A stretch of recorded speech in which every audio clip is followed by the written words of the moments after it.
A few moments. Hi everyone, তোমরা সবাই কেমন আছো? আশা করি তোমরা সবাই খুবই ভালো আছো। আর ইস্যু মণ্ডল ব্লগে তোমাদের সবাইকে স্বাগতম।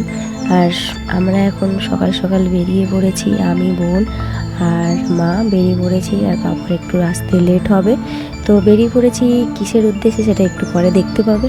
আর আমরা গাড়ির অপেক্ষায় বসে রয়েছি, গাড়ি আসলে তারপর আমরা যাব এক জায়গায়। তো কোথায় যাব সেটা একটু পরে বলছি। তারপরে দেখো একটা রাস্তায় দাদুর সাথে দেখা হয়ে গেছিলো, তো মা ওই দাদুটার সাথে কথা বলছে আর আমি তো বসে রয়েছি। আর বোনু ফোনটা নিয়ে এদিক ওদিক করছে, ভিডিও বানাচ্ছিল। তো এখনও দেখো রাস্তা একদম ফাঁকা, সকাল সকাল তো রাস্তা একদম ফাঁকা। তারপরে বাস এসেছিলো অনেকক্ষণ পরে। তারপরে দেখো মা সামনের দিকে একটা সিট পেয়েছে, বোনু মিডিলে, তারপরে আমি লাস্টের দিকে একটা সিট পেয়েছি। আর দেখো পাশে কাকিমাটা, আমি ভিডিও করছি, পাশে কাকিমাটা আমার দিকে তাকিয়ে রয়েছে।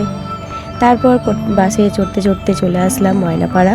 তো ময়নাপাড়া নামার পরে দেখো এই রাস্তাটায় আমি অনেক দিন পরে আসলাম, প্রায় 2-3 বছর পর। তো রাস্তাটা দেখো সুন্দরই লাগছে দেখতে, আর ভিউটা অসাধারণ লাগছে।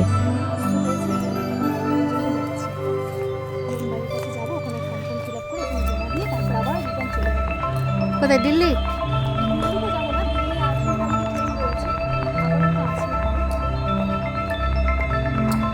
ইনি কে, এই ভদ্রমহিলা? কাকিমা? কাকিমা কে? কাকিমা ভালো আছো? ও কাকিমা, কাকিমা, এই কাকিমার কথা কয় না। ও দিদি ভাই, এটা তোমার মা? মাকে একটু তাকাতে বলো। কিন্তু কিন্তু মনে হচ্ছে তোমার থেকে তোমার মায়ের বয়স কম। সত্যি, এটা সত্যি তো তোমার মা? তোমার থেকে তোমার মায়ের স্কিন তো গ্লো করছে কেন? কি ব্যাপার? তোমার মা কি ছোটোর থেকেই এমন, নাকি কোনো ক্রিম ট্রিম মেখে এরকম হয়েছে? আমরা 3 মা মেয়ে মিলে মজা করতে করতে হাঁটছিলাম। তো তারপরে ভাবলাম এই বাড়িটার কথাই বলি, কিন্তু এই বাড়িটার একটা রহস্য রয়েছে। প্রায় 25-30 বছর আগে এখানে খুব ডাকাতি হতো এই বাড়িটা। তো সেখান থেকেই এই বাড়িটা ফাঁকা, কারণ ডাকাতি হওয়ার পরে সবাই চলে যায়।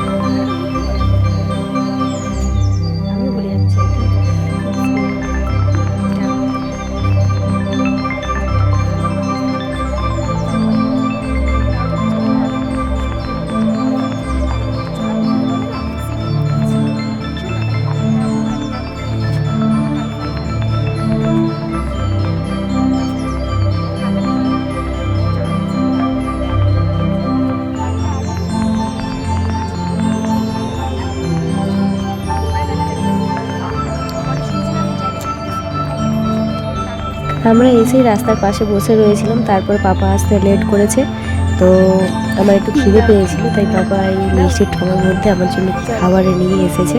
তারপরে এখন আমরা যাব SIR ফর্ম ফিল আপ করতে, কারণ এটা তো খুব জরুরি এখন। তারপর SIR ফর্ম ফিল আপ করার পরে আমরা বাড়ির দিকে রওনা দিচ্ছিলাম।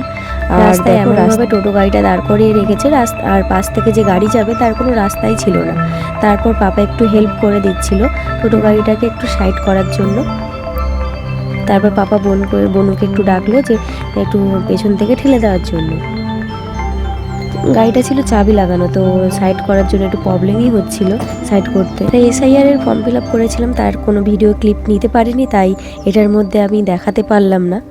এই ভিডিওটা আমার প্রায় এক মাস আগেই শ্যুট করা, তো ভাবলাম তোমাদের সাথে একটু শেয়ার করি, তাই শেয়ার করলাম। তারপরে দেখো পাপা সাইড করে দিয়েছে, একটা সাইকেলও চলে গেল, এবার গাড়িটাও চলে যাবে ধীরে ধীরে।